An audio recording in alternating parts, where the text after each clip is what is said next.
بارے میں گارنٹی دی ہے، یا ایھا النبی حسبک اللہ ومن اتبعک من المؤمنین، اے نبی تجھے اللہ کافی ہے اور ان ایمان والوں کو بھی جو تیرے پیچھے چلنے والے ہیں۔ قیامت تک کوئی بھی دور آ جائے، قیامت کب آئے گی کسی کو پتہ نہیں، لیکن جتنے لوگ آئیں گے اگر یہ ایمان والے ہیں تو اللہ نے ان کو گارنٹی دی ہے، بشارت دی ہے کہ میں تمہارے لیے کافی ہوں۔ تو جس کے لیے اللہ کافی ہو اس کو کیا ضرورت ہے مایوس ہونے کی؟ پریشانیاں تو آ سکتی ہیں نا، زندگی کا حصہ ہے۔ بعض اوقات بندہ جسمانی طور پہ پریشان ہو جاتا ہے، اعضاء کام کرنا چھوڑ دیتے ہیں، اچھا خاصا بندہ ہوتا ہے، یہ لقوہ کیا ہے، یہ فالج کیا ہے، بندہ اچھا خاصا ہوتا ہے اور بعد میں ملنے والے کہتے ہیں یار کل ملا تھا بالکل صحیح سلامت تھا اور ابھی ملا ہوں تو اس کا تو چہرہ ہی ٹیڑھا ہو گیا ہے۔ اور یہ گزشتہ دنوں ایک ڈاکٹر صاحب سے ملاقات ہوئی، وہ فرمانے لگے کہ اس وقت جو ہماری خوراک ہے نا اس کی وجہ سے یہ پیدائشی بچے اور نومولود اور چند دنوں کے اور چند مہینوں کے ان کی قوت مدافعت اتنی زیادہ گر گئی ہے جیسے پہلے دور میں بوڑھوں کی ہوا کرتی تھی۔ قوت مدافعت ختم ہو چکی ہے۔ والدین کا طرز بود و باش،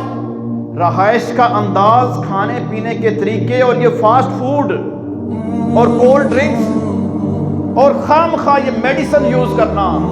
ان چیزوں نے برباد کر کے رکھ دیا ہے۔ 12 سال کا بچہ ان کے پاس پڑا تھا جس کو لقوہ ہوا ہے۔ اللہ تعالیٰ تمام مریضوں کو شفاء کاملہ عاجلہ عطا فرمائے۔ تو اچھا خاصا بندہ ہوتا ہے، اس کے جسم کے اعضاء وہ ساتھ چھوڑ دیتے ہیں، کام نہیں کرتے، بعض اوقات ذہنی طور پہ مسئلہ بن جاتا ہے، روحانی طور پہ بن جاتا ہے اور بعض اوقات ہارٹ اٹیک ہو جاتا ہے۔ بعض اوقات بندہ اچھے طریقے سے جا رہا ہوتا ہے، ایکسیڈنٹ حادثہ ہو جاتا ہے۔ تو یہ مختلف چیزیں ہیں، کوئی بھی کیفیت ہو، حتیٰ کہ ایمان والا بندہ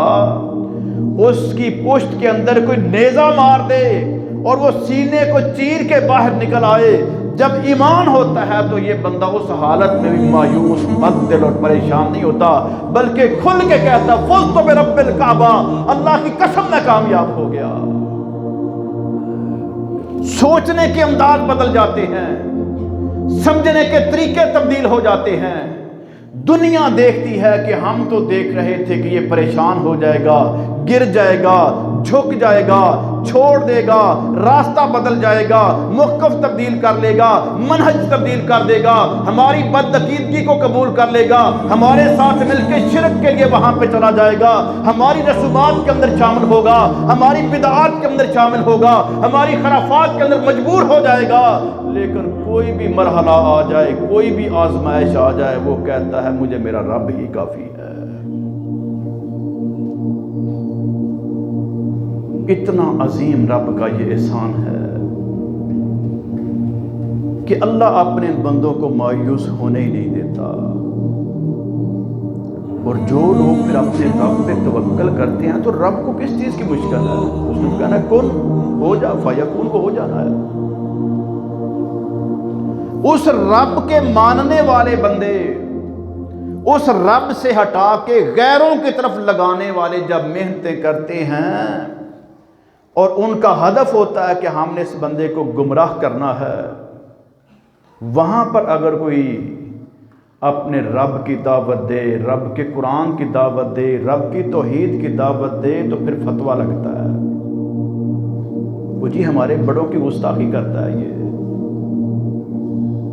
یہ تو بزرگوں کا گستاخ ہے، ہمارے باپ دادا سے نظام چلتا آ رہا ہے، ہم سارے کرتے ہیں، خاندان کرتا ہے، علاقہ کرتا ہے، اخباروں میں اشتہار چھپتے ہیں کہ فلاں رسم ہے، اور اس نے نئی بات شروع کر دی آگے۔